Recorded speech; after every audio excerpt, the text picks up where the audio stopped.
আমি আপনাকে পানি পান করাইতেছি।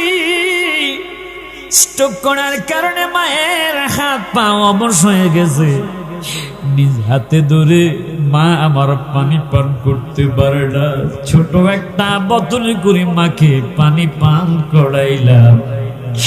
আহা, কিছুক্ষণ পরে আমার মা দুনিয়ার জমিন ছেড়ে বিদায় দিয়ে চলে গেছে। আল্লাহু আকবার। আপনি যেদিন মৃত্যু হয়ে যাবে, সন্তানগুলো মাটিতে গড়াইয়া গড়াইয়া কাঁদবে, আপনাকে ধরাধরি করে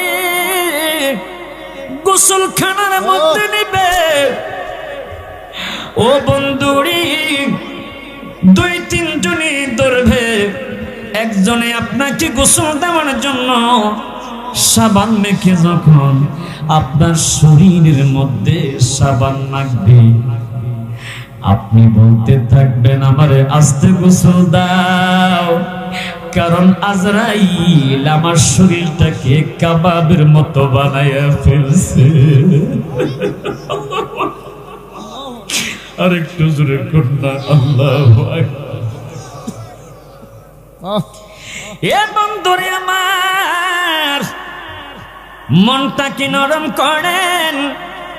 যারা রাস্তাঘাটে ঘোরাফেরা করতেছেন, মাগো মা, আপনার স্বামী যদি বাড়িতে থাকে, সন্তান যদি ঘরে থাকে, তাদেরকে মাহফিলে পাঠাইয়া দেন গো মা, কারণ কবরের আলোচনা শুনলে আপনার স্বামী সন্তানের মনটা পরিবর্তন হয়ে যাবে। কথা কোন ঠিক না বা ঠিক?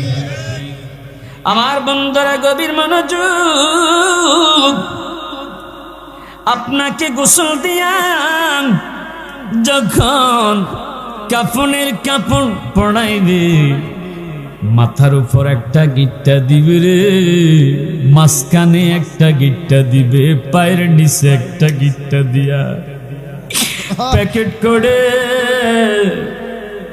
যেই মাত্র খাটিয়াটা কাঁধের মধ্যে লইয়া জানাজার নামাজ দেওয়ার জন্য আপনাকে মাটি নিয়ে যাবে, তখন এত জোরে চিৎকার দিবেন, মিশকাতুল মাসাবি বাবুল আযাব অধ্যায়ের মধ্যে দেখে রে, ওই মানুষটা সব কিছু দেখবে, বলবে, কিন্তু মানুষ তার কথা শুনবে না, চিৎকার শুনতে পারবে না, তাকিয়ে তাকিয়ে সব কিছু দেখবে। জোরে কন্যা আল্লাহু আকবার।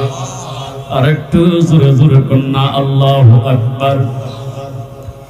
এ বন্ধুরা গভীর মনোযোগ, আল্লাহর নবীর সাহাবী হযরত উসমান জিন্নুরাইন যখন তিনি কবরের পাশে দাঁড়াইয়া কান্দেন, সাহাবায়ে কেরাম প্রশ্ন করলো, ফাকিলা লাহু তাযকুরুল জান্নাতা ওয়ান নারা ফালা তাবকি ওয়া তাবকি মিন হাদা।